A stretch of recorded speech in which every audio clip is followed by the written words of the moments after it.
Hello, welcome to Club Book with Dan Piepenbring. I'm Andrea Svensson. I'm a music journalist in Minneapolis. I'm the host of the official Prince podcast, and I also have a book of my own called Got to Be Something Here, The Rise of the Minneapolis Sound. Super excited to talk to Dan.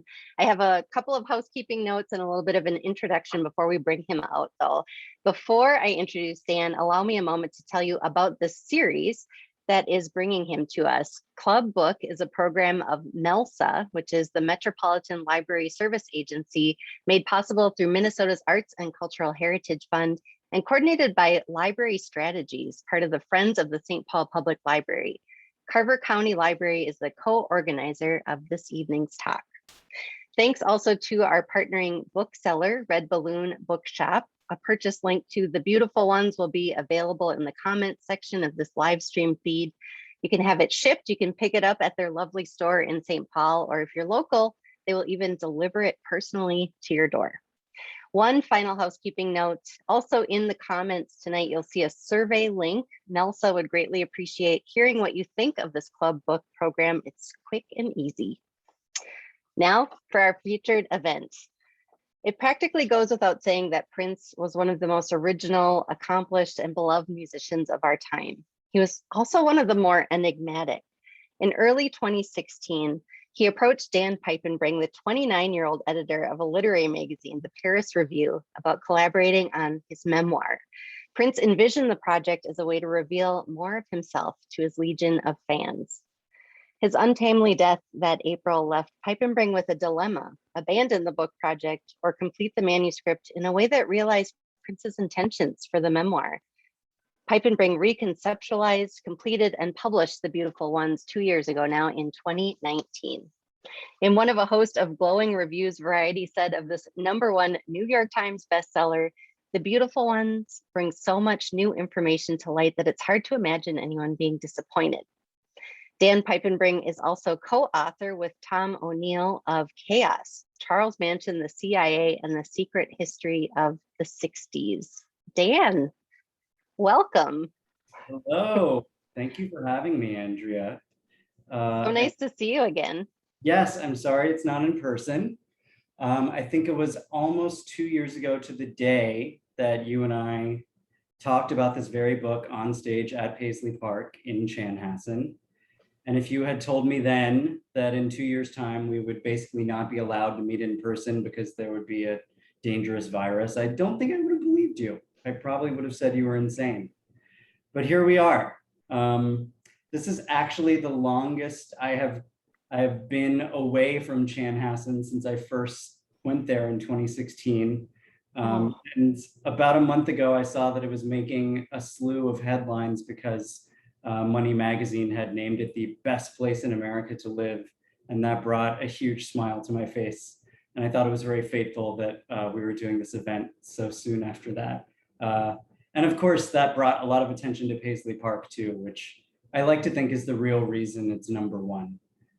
Well, that and the dinner theater. I mean, let's not get ahead of Of course. So I thought I would read a little bit from the book. I'll read 2 short kind of Chanhassen focused parts of my introduction, and then a really brief portion of Prince's pages. And then we can talk about it. I love it. Take it away. Okay, thank you. Let's see here. Okay, so I'm gonna start skipping ahead a bit to basically the moment I first met Prince and arrived in the fateful town of Chanhassen. Here we go. Oh, sorry, I've already lost it.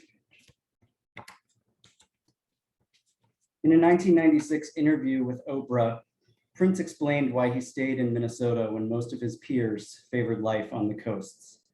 "It's so cold," he said, "it keeps the bad people out."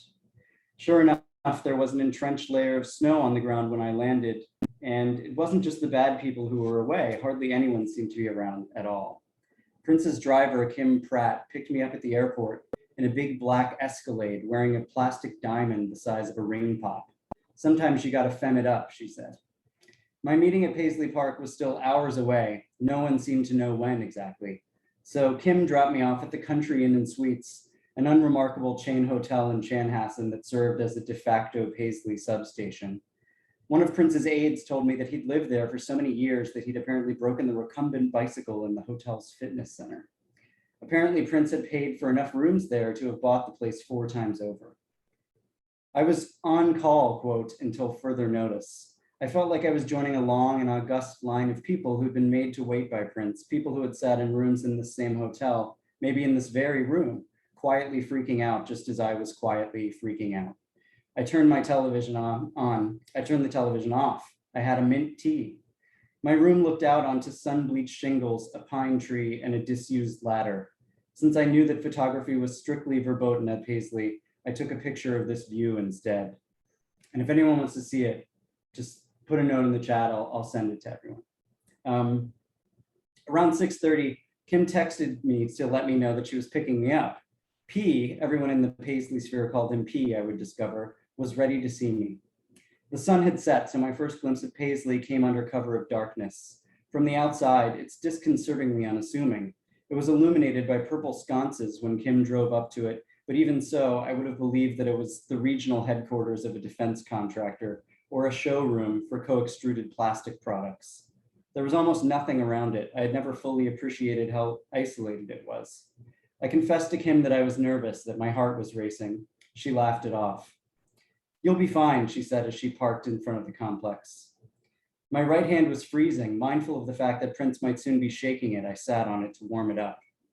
"He's really sweet, you'll see," Kim said. "Actually, it looks like you'll see now. That's him at the door." And so it was. Prince was standing alone at the front door to Paisley Park, ready to introduce himself. "Dan, nice to meet you. I'm Prince." His voice was full of calm and lower than I'd expected. In the foyer, the lights were dim, and though preparations for the night's concert were underway not 100 feet from us, Judith Hill was playing in a few hours on the Paisley soundstage, followed by Morris Day and The Time. This part of the complex was empty. The silence was broken only by cooing doves, live ones, in a cage on the second floor. Scented candles flickered from the corners. Their sweetness dominated the room. Prince was wearing a loose draped top and a marled sienna with matching pants, a green vest, and a pair of beaded necklaces. His afro was concealed beneath an olive green beanie.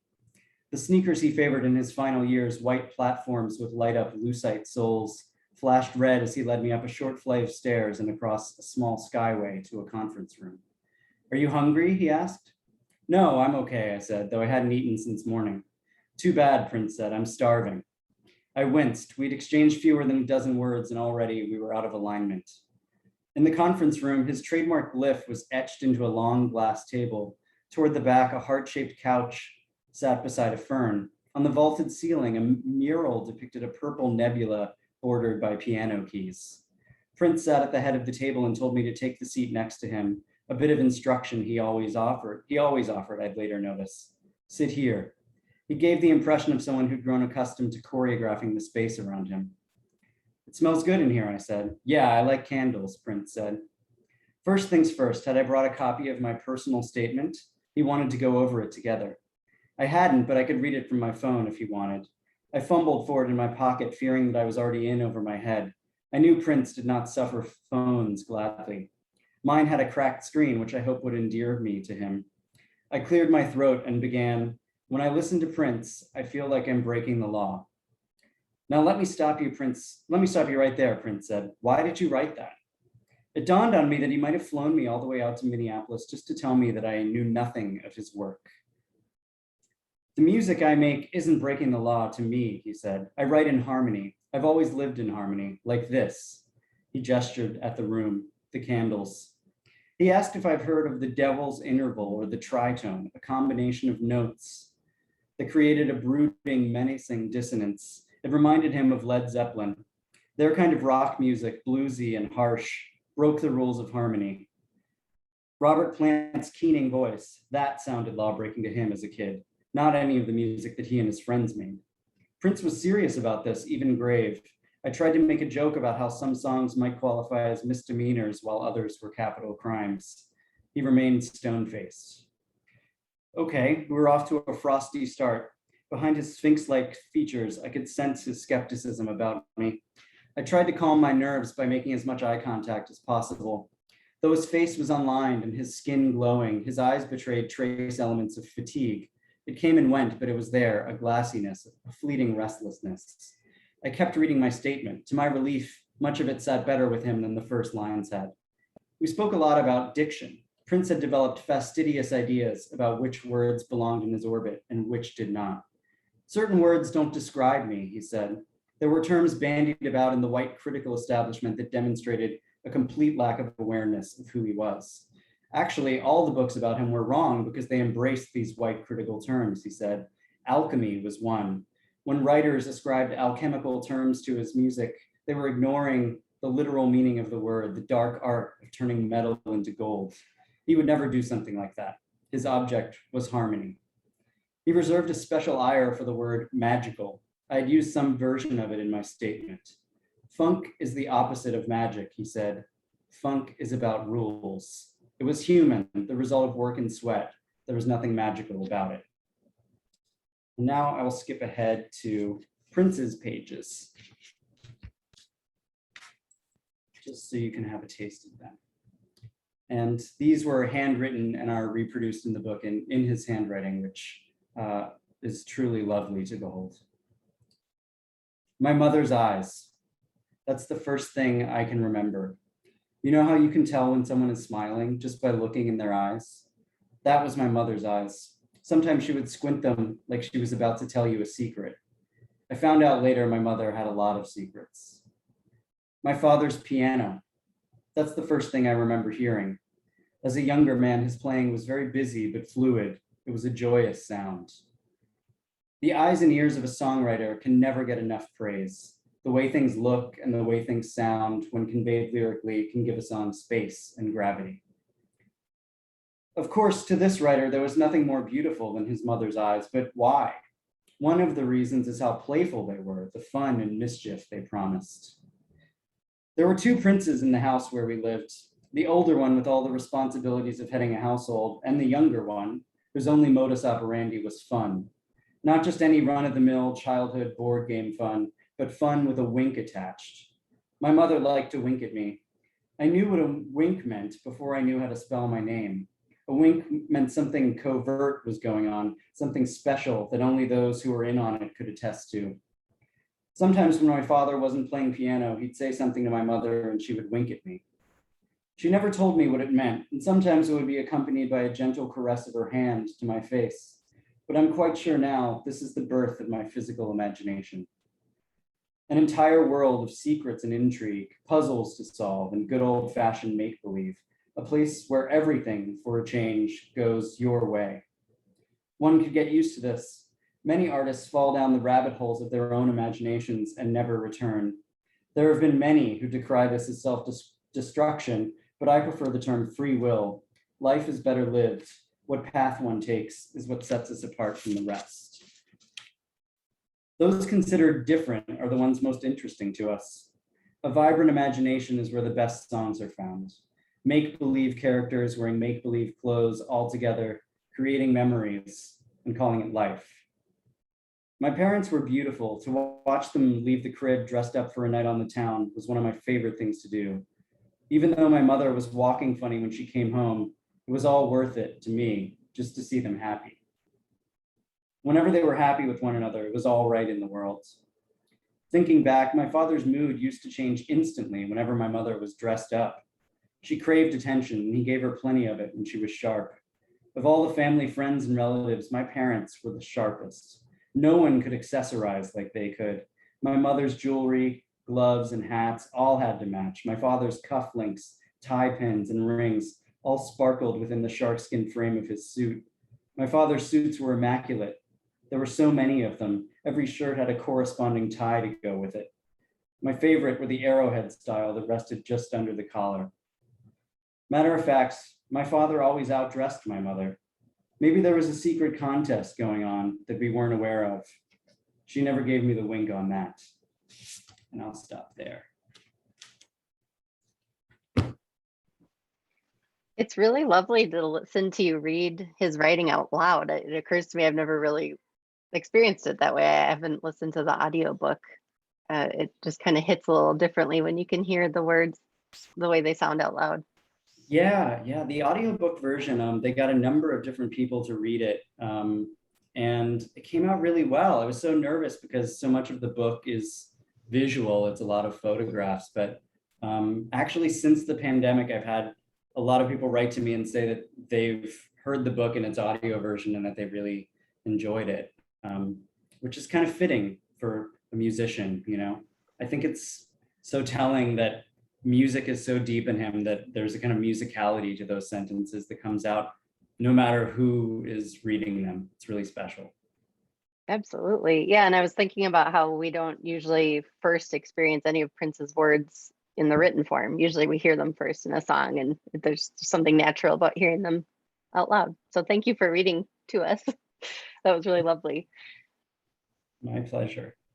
I was thinking about the passage about you being at Paisley Park on that day of the Judith Hill and Morris Day show. It's such an interesting time. Well, in his career, it was just a week after he had done the Piano and a Microphone gala, the big debut of that concert format at Paisley Park. And then he had this follow-up weekend with all of his favorite bands coming to Paisley Park to play. It's also a very funny thing for me to revisit personally, because I was actually at Paisley Park while you were. Yeah. We didn't know each other, meet each other, or see each other, but I was off squirreled away in a corner of the NPG Music Club room in one of the dressing rooms waiting to interview Morris Day, and I ended up waiting for him for 2.5 hours. So Yeah, I can very much relate to your writing about sitting in the hotel room pacing around. I remember when we pieced that together, it was kind of amazing, just to think of everything that was happening under that one roof at that time, and how I think literally the only person who knew everything that was going on would have been Prince. And there was this kind of hidden choreography to that vastness with all those hallways. I remember thinking for sure that I was going to get lost, and that, you know, he would want to find me and I would just be, you know, wandering somewhere alone. So yeah, it's really fun to think about all the moments over the years that must have happened like that, where people were in the same building and they didn't even know it. Yeah, I remember the photographer Jeff Katz, who was Prince's photographer in the kind of mid to late 80s. He said once that he thought if someone popped the roof off of Paisley Park, it would have looked like Santa's workshop with all these different elves, like doing all their different little projects, making the clothes and, you know, doing the business calls and having their meetings and making music videos. And it was just every room there was something else going on. Yeah, it's I really wish I could have seen it kind of at the height of its industriousness, I guess, in the 90s, when it was staffed up and there was that full wardrobe department, and it had the feeling of Santa's workshop, I guess. I think that would have been, well, you know, not magical, but something interesting for sure. Yeah, definitely not magical though. No, in no uncertain terms. So something I was thinking about is that, you know, it's been now 5 years since you were at Paisley Park and talking to Prince and starting to really think about doing this project. And it's been 2 years since the book came out. And I'm wondering, you know, now that you're not so like steeped in it every day thinking about it, when you look back on your interactions with him, what are the things that have stayed with you? Great question. I would say first and foremost would be his sense of humor and just his ability to kind of penetrate you instantly with a look. I think his eyes really, and of course he remembered his mother's eyes first and foremost. I think he clearly inherited them and their kind of insane power, which of course comes through even in the very worst photograph of him. But then when you meet him in person, it's on another level. Just, I mean, it seems like he's taking in all of you and kind of both revealing and hiding himself all at the same moment. So that kind of gaze, I think about a lot. And the warmth, the kind of unexpected warmth that he could sort of turn on and off with it, which is something that you see kind of so rarely in a person. But then also, I think during the pandemic, especially in the earlier months of it, when most of us were in various forms of lockdown, I really came to think about his loneliness a lot. And I think that kind of sunk in for me in a way, in a more visceral way than maybe it had even when I was working on the book. I'd always kind of recognized that there were times of immense loneliness for him, and that I think there was a life of solitude that he had chosen for a way that even though it had intensely social periods, meant that he was really kind of locked up in himself. But there was something about living through a pandemic that often made me think of what it must have been like, especially in the final months and years of his life, maybe to live in a place as vast as Paisley Park with so very few people around. And I think something about that loneliness and the desire to connect that came with it started to register really powerfully with me. And it made me really sad, of course, but also even more grateful to have had that experience. Wow. Yeah, I've been thinking a lot about the line just around that same time, that you visited him. I went to that first Piano and a Microphone show, and he did the cover of Joni Mitchell's A Case of You, which he had done throughout his career, but there was something about seeing him alone on stage at Paisley Park singing I'm a Lonely Painter Living in a Box of Paints that just blew me away then. And then the more I think about it now, it just, like, I can't even listen to that song without just being rooted right into that moment and that experience of watching him. But yeah, there is something kind of poignant about all of us experiencing that level of isolation, and then what we do in that isolation. Some people are able to be extremely creative, and other people are not. Just getting through it. Yeah, exactly. There was a way in which he was kind of made for it, or certainly, there is that kind of monkish aspect to a life of solitude that in some ways encapsulates him perfectly, and in some ways is like the polar opposite of who he was as a performer and everything. But yeah, that is such a haunting lyric. I love how much he loved Joni Mitchell, and her lyrics especially. I think there is some kind of wavelength that they share, and poignant is a really perfect word for it. I know that she's told that story of seeing him in, I think, the front row of one of her concerts or something when he was really young. And I think it was his eyes that she remembered more than anything, just these massive eyes kind of soaking it in. So yeah, there's a lot of things we're kind of triangulating here, I think, in terms of his loneliness and his ability to connect even just as a spectator. I mean, Yeah. I don't think I've ever left a mark on someone just watching their concert. That takes a rare breed. Wow, that guy in the front row, man. Yeah, exactly. Exactly. Really profound. Yeah. Something else I was thinking about, which I read in the introduction, is that, after Prince passed, you're kind of at this fork in the road of, do we continue this book project? And if we do, how do we do it in a way that really honors Prince's own vision for it?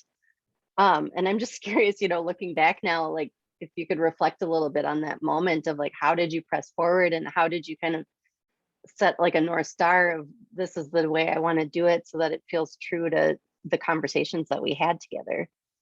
Yeah, it's something, that's the most difficult question of all, I think. I remember when he died, and I think I wrote about this a little bit, but I had possession of those handwritten pages, some of which I just read from, and which are really at the heart of the book. And I just didn't know what would ever come of them. I was pretty sure that they would probably never see the light of day, or that it would be in so many decades that they would register almost as an artifact more than as the work of a contemporary artist, and I'd kind of made my peace with that in maybe the month after he died, when I had to return them to Bremer, who was then managing the estate. And that kind of broke my heart all over again and made me think, there's got to be some way to show these to the world.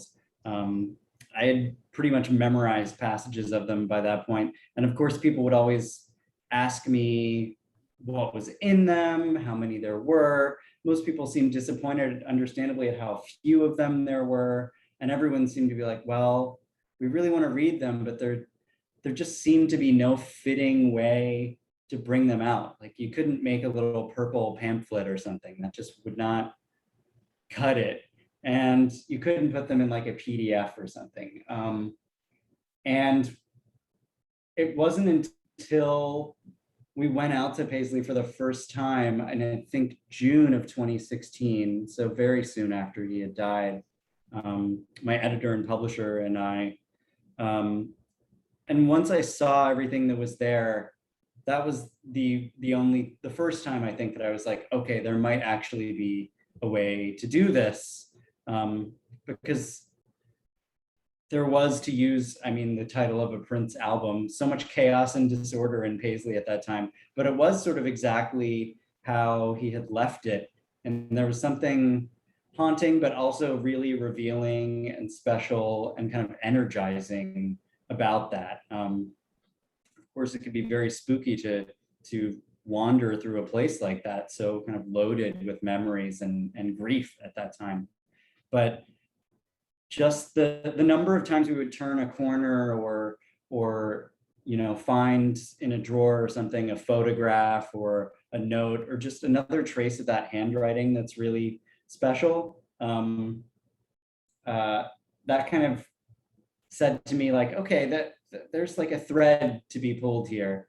And because we had talked so clearly about how he wanted the book to kind of resonate with people, especially with themes of community and a focus on Minneapolis and a focus on his own kind of search for identity as a kid and as a young adult, it just seemed like there were things that almost called out and had a kind of second meaning to them because they were vibrating so much on that frequency.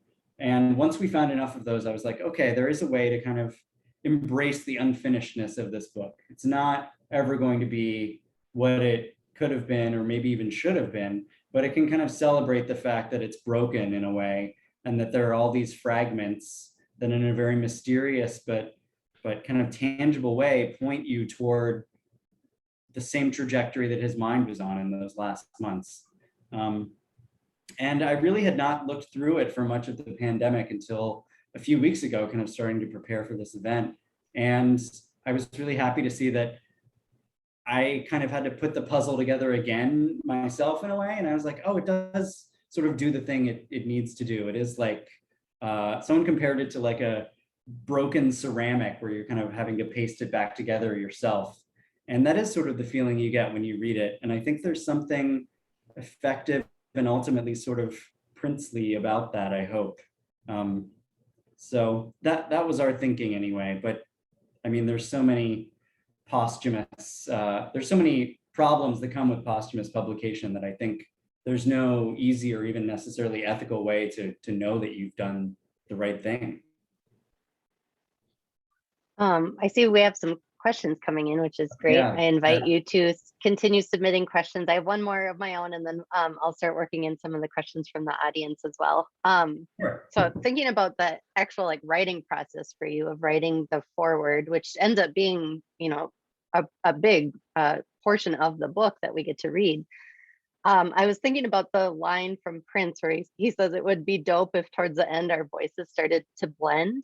Yeah. And I was realizing that reading your forward, that's exactly what's happening, because you're the one that's narrating, this experience that you had, but his voice is so prominent in that portion. You really took a lot of care to try to quote him, robustly, and when you couldn't quote him directly, you're paraphrasing him. So we really feel like we're kind of with you in that way.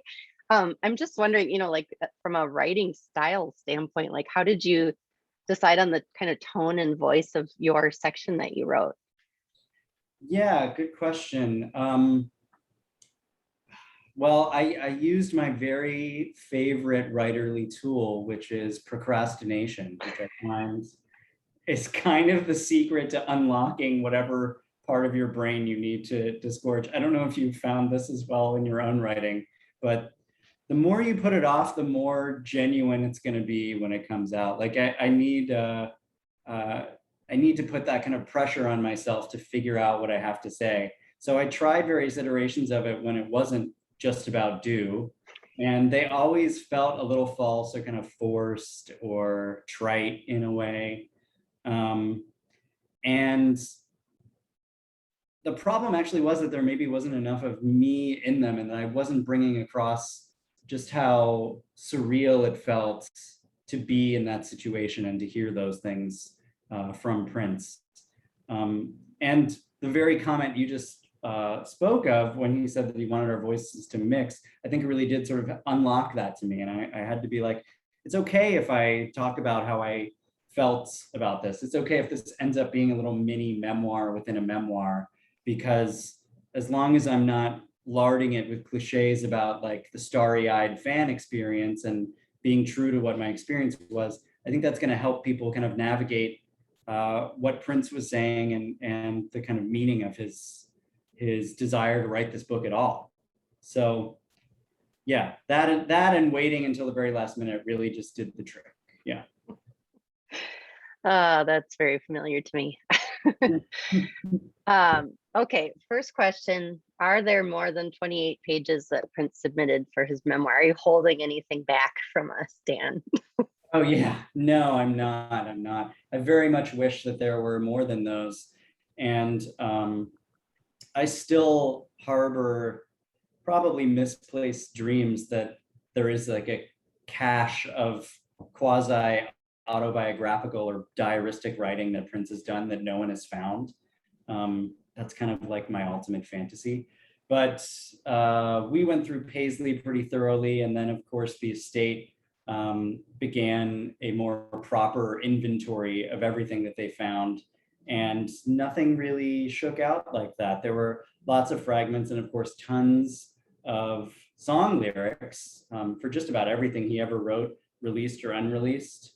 And of course there's plenty, I think, that the estate will in time release. And I think there's other kind of visual artifacts that would be of interest to people. But in terms of the pages that he specifically wrote for this memoir, that is all there are to my knowledge, for better and for worse. Yeah. I love this question. Can you please explain the cellular memory part? Oh, yes. Yeah. This is something that I've actually gone back and forth on a lot. So in my last conversation with Prince, he asked if I believed in cellular memory, which, as near as I can tell, is a kind of more new age spin on an idea that I think is actually gaining a lot of traction or has a lot of basis in science, which would be more inherited trauma, I think.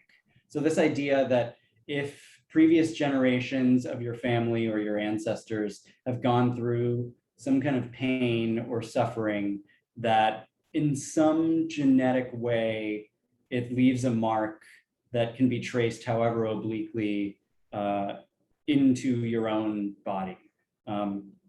And when he brought that up with me, I did not believe it. And I'm pretty sure I told him that I just didn't think the science was there. Around the time the book came out, I remember reading much more about this and seeing that there was actually much better scientific evidence for it than I had thought.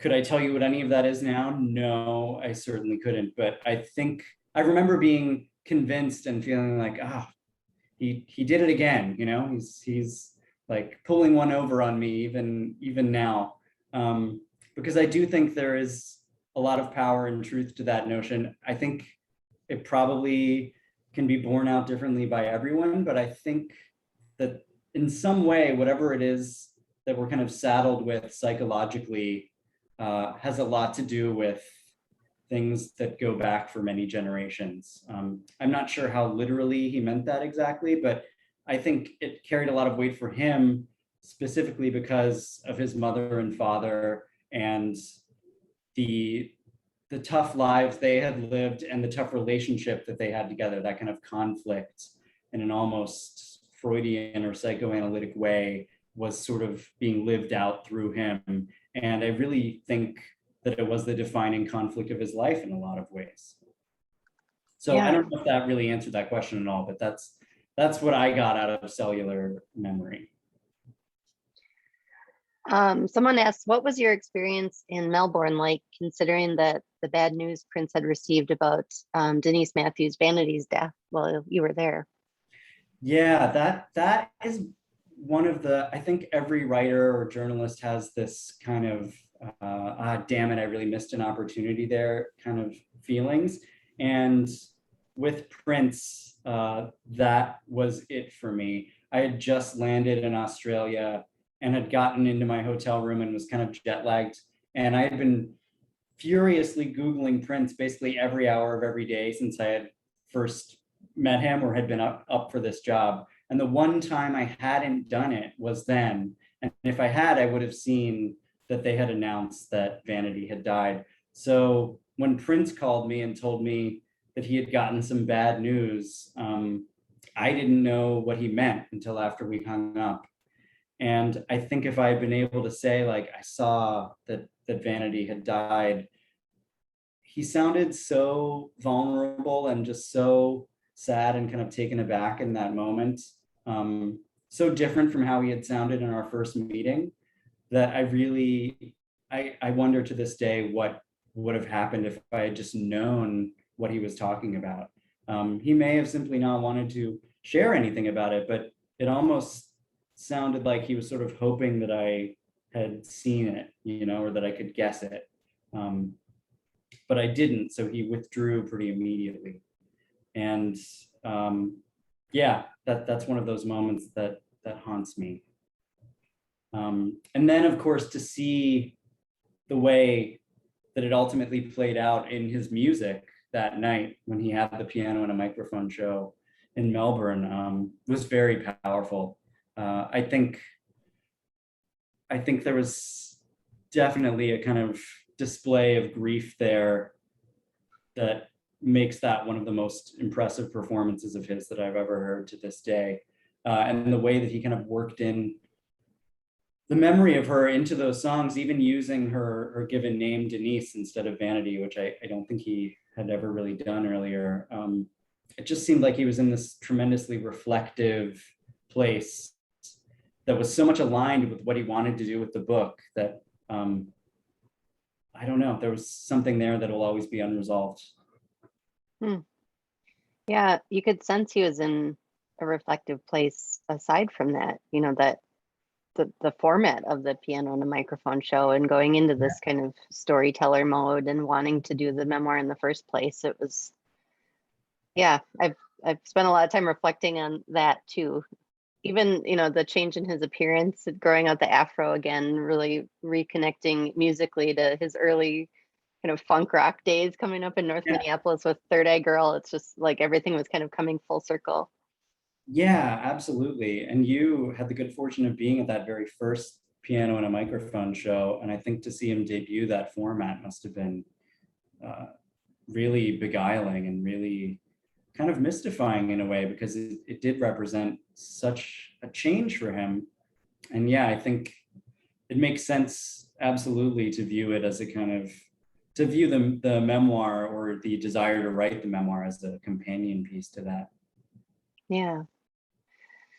Another question, did Prince ever say anything about Paisley Park, what he thought about it or how he felt about living there? That's a good question. I feel like I'm sure he did, and yet I'm struggling to remember what it was exactly. I know that it was still a place that he took a lot of pride in. And I remember just being so shocked that he was still answering the front door of it, kind of all by himself. And just seeing him kind of walk around it just really quickly with this total sense of ownership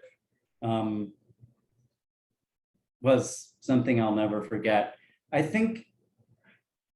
wish I could remember exactly what it was, but I know that when we were talking about his kind of ideals for a Black community of artists, and the idea that owning your masters should be a sort of cornerstone of that, and that it could serve as a kind of locus of wealth to the point where if Black musicians owned all their music, they could then use the money from that to kind of literally build new schools, new churches, whatever they wanted.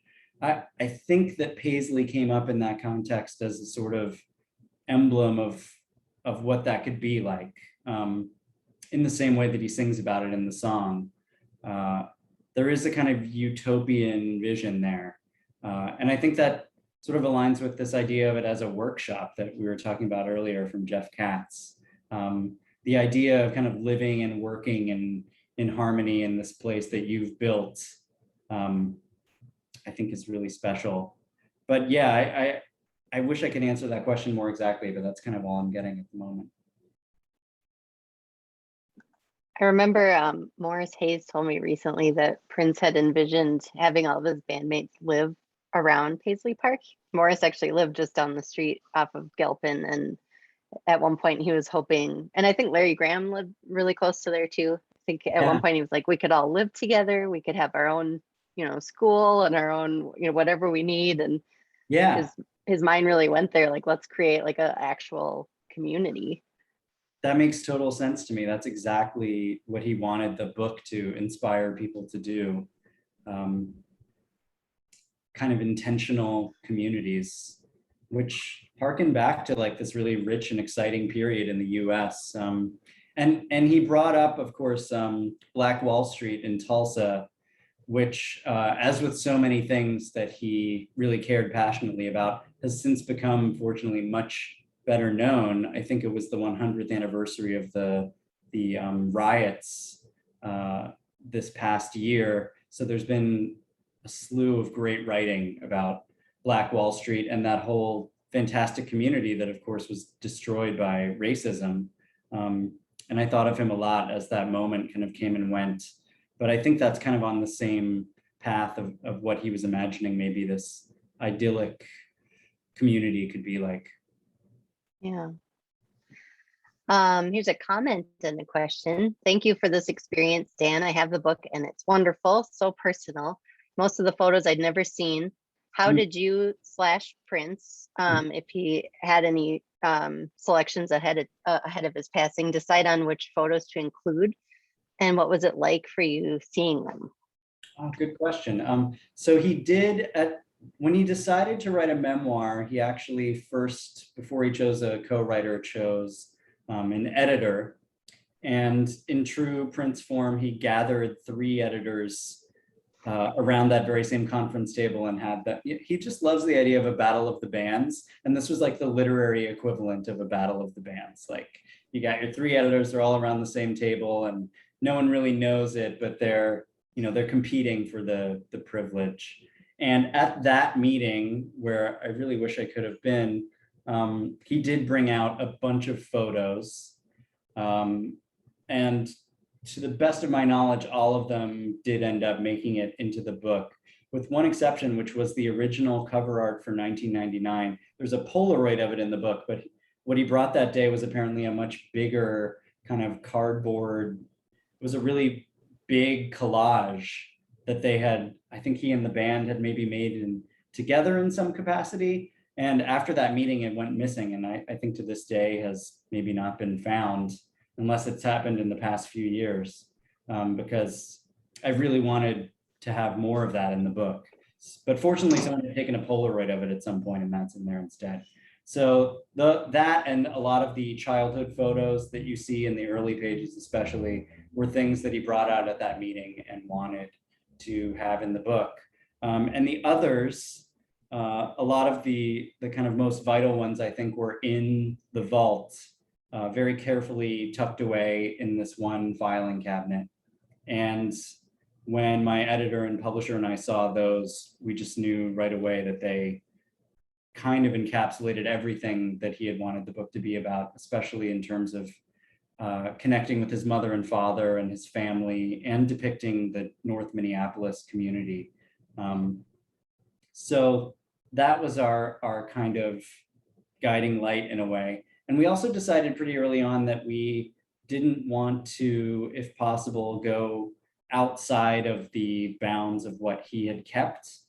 There were a lot of great kind of unpublished or not very well-known photos that other people had, but we knew that we just wanted to to kind of draw a boundary around things that he had kept, that had through all of the various phases of his career and various changes of address and everything that had stayed with him in some way. So that really helped us kind of narrow it down as well. That makes sense with a memoir, that it would feel, and it does feel very intimate looking through, especially the pages where there's like literally a scrapbook that we're looking at with his little handwritten notes about each picture and little jokes he's making about his friends in the pictures. It feels very intimate. Yeah, that seemed like, that makes me think of a battle of the bands too, in a way. This kind of like a little cocky, competitive, but above all, just like joyous entry into the world of professional music. And the discovery of who he was going to be as a performer and his identity, and the conjuring of the mystery that would come with that. I think it's all just in that kind of innocent but really wondrous scrapbook. Yeah. Somewhat related to the above question, have all the random items that were found, the bits of writing, the photos, been kept in some kind of archive? Yes, yeah. To the best of my knowledge, they're all very carefully maintained by the estate hired a professional archiving service. I think Iron Mountain it's called, and this is like what they do. They keep things in a very stable environment, and they make sure that they're all good. And I think everything, not just the paper items, but everything from instruments to recordings and all of that is now inventoried and kind of part of that system. And that was happening in real time as I was working on the book. We really wanted to have it out in 2019, and the estate was kind of frantically discovering literally day by day what they had, and they would archive these things and give them all barcode numbers and everything. So every morning I would wake up and I would check, and there would be, new photographs that they were like, hey, we found this, maybe you want it for the book. And that was very exciting. Wow, what a process. Yeah, it was pretty crazy. This was one of the pre-submitted questions, but it's so good I have to weave it in here. If you Yeah. could go back and ask Prince one new question right now, and I know we already touched a little bit on the vanity thing, so maybe something that's not Yeah. that, what would you ask Prince? I mean, I would just want to know more about if he were still with us, I would want to know how he felt about this moment that we're living through. I would want to talk to him about current events, I think, before all else. He had such a unique mind in that way. And I think he was synthesizing information from all kinds of sources, and his own intuition was so strong. And you see that with the record they released over the summer, which ends up being very prescient in any number of ways. And I just know that, I mean, I've heard people say that they're almost glad that he didn't have to live through the death of George Floyd. But I think there's something that he would have brought to that moment and to our pandemic lives now, and to all the chaos that no one else could bring. And I just think he would have perspective on it that would just be really helpful and nourishing in a way, or at the very least would change the way everyone thinks about it. So yeah, that's what I would want to know, just how he feels about 2021.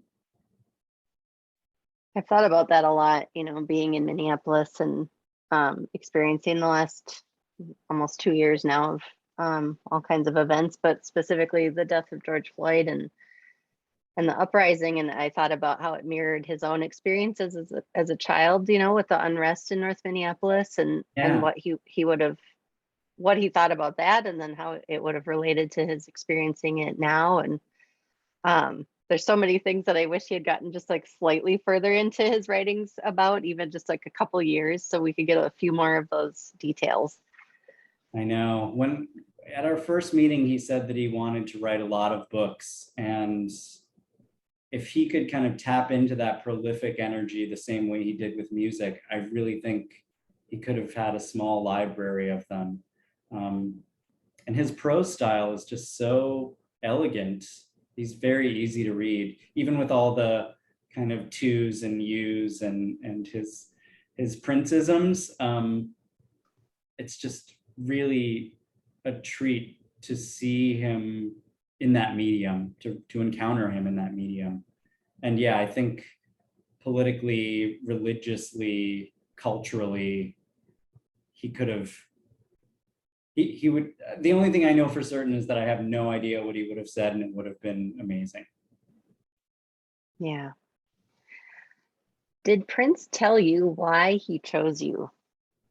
Because there was a process of elimination, I remember, in your writings.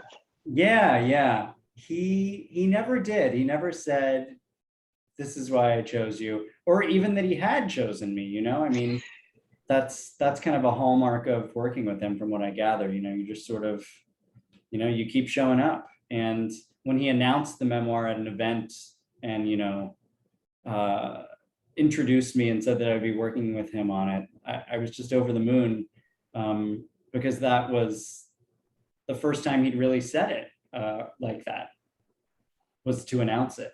And he said a number of, you know, very kind things to me, but I think there was also a part of him that chose me in part because of how confusing it was, because of I think the only reaction you can have is like, well, what, that's cool and all, but why?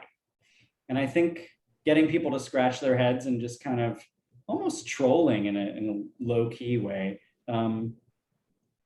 He would have this wry smile, you know, because he would be like, people are going to wonder. He even said, people are going to wonder why it's you. And I think the fact that people were going to wonder brought him a lot of kind of giddy, mischievous glee. And me too. I mean, it's still, in a way, it's a joke that he has perpetrated that kind of lives on now through the publication of this book. It's like, where did this come from? Why? How? And I think there's something about his driest, most winking sense of humor that is really explained in that one choice. I think there's also the element of that, you know, like he told Arsenio Hall when he did that special, he was so energized by being around all these young musicians. I think he really kept an eye out for like always the emerging, what's next, who's like the cool new young person that is interesting, and like, let's go find out about them and see if it's cool to work with them. I feel like there's like a thread of that too in your relationship with him. Absolutely. Yeah. He told me that he really liked working with young people and young energy. And I think he was so wary of what he would call the king making of major record labels and other kind of powerful media groups, that he was like, if I can use my clout to just help elevate people, I'm going to do that. And of course, he did that in so many ways, especially in that last decade of his life. Everything from programmers to artists to, you know, various philanthropic groups. Like, there's just no end to it. Yeah. I love this question. So they say, I'm intrigued by Prince trying to reconcile the two aspects of his personality as personified by his parents. Can you talk more about that? Yes, that was something that really was central to his idea for the book, that it would sort of start, as you can see in the pages that he did write, on his parents, and would sort of telescope out from there to encompass ideas of community and ownership of artistry and all of that. But the center of it for him was his mother and father, and he wanted to break down When Doves Cry lyric by lyric. I think that is a deeply autobiographical song. And his mother, I think for him, as you could hear in the passage I read, did represent this mischief and the, you know, the kind of winking side that I was just talking about. And his father was very much the disciplined, maybe the lonelier side of him, who was working on music and trying to pay the bills, and trying to do right by God. And I think those two poles were kind of tugging on him for his whole childhood and then his whole adult life too. he would say that, he enjoyed working on music alone and being really disciplined like that. But then if he was out and a DJ put on a song that was really funky, he was gonna have to dance. And I think in ways large and small, he just always, well after his parents had died, could see himself kind of behaving as they would in various ways. And I think it was that kind of yin and yang that made him able to achieve at such a great level. But there was also, of course, a lot of discomfort that comes with that, a lot of concern, a lot of questioning about who you really are, or how you can kind of find peace if the two people that you're modeled on ended up loathing each other and had to separate. And of course, his witnessing that separation in extremely intimate and personal terms, I think made him always aware that there was that conflict, that it wasn't just like he was two people put together. He was two people who didn't belong together, who got put together. And I think that ended up being the wellspring of his creativity, but also that it kind of haunted him a bit. Another question, did Prince ever talk to you about his spiritual life? That is a good question. It would come up kind of obliquely. He would mention certain parts of the Bible a lot. I think I've taken notes on these, but I can't remember what they were off the top of my head. And they would often have to do with numerology or the location of certain artifacts or certain religious sites in the Middle East. A lot of this would come up when he was talking about the idea of Black ownership, again, that he felt like going back to ancient times, there was evidence of this in the Bible that had kind of been misconstrued by the popular reading of it, and that needed to be, I guess, kind of reappropriated by Black writers and Black thinkers.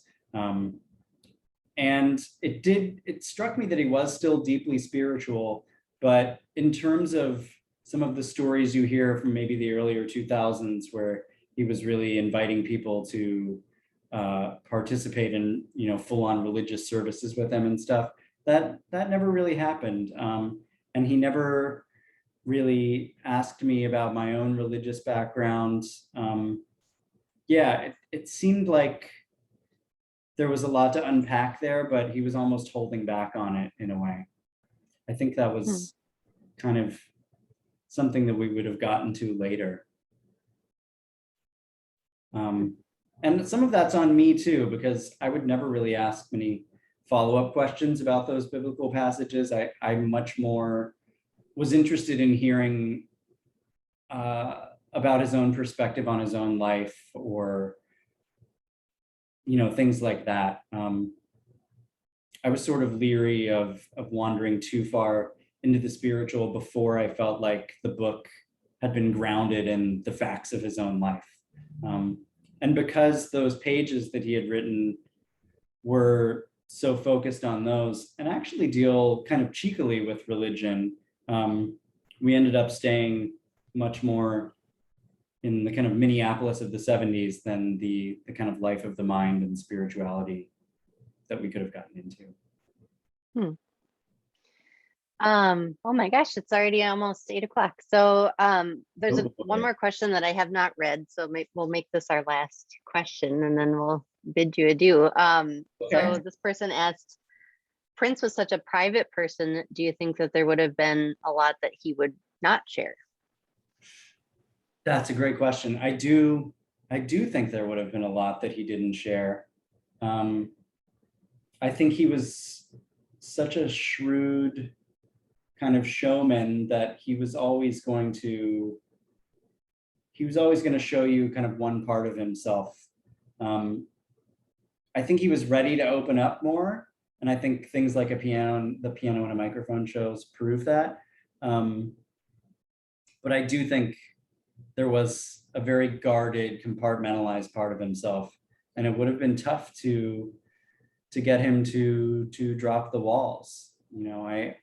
Another thing that I of course wish we would have found the time to talk about would be the death of his own child, or everything that happened with his marriage to Maite, which clearly was a wrenching and defining experience for him, and something that he very rarely would speak of.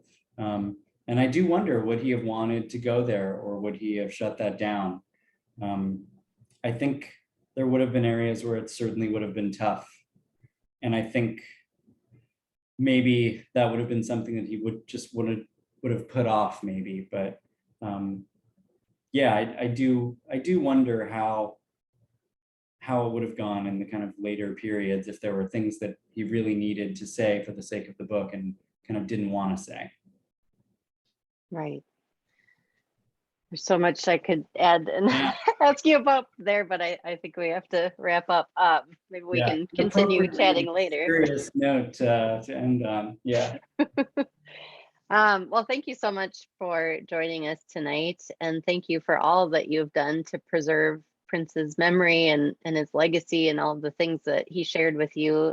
Your work is it's so clearly done with so much respect and love for him. So I just think that's just an important thing to acknowledge and thank you for. Thank you. That means a lot coming from you too, because I know that you've been so closely involved with everything around him, and that you have, I mean, as much a claim to his memory as anyone, I think, and have been a very wonderful custodian of it as well. So it's always really fun to talk to you, and I always feel like we're kind of just getting started when it's over. So I know, me too. Well, I hope to run around New York with you again someday when we can be free and out in the world.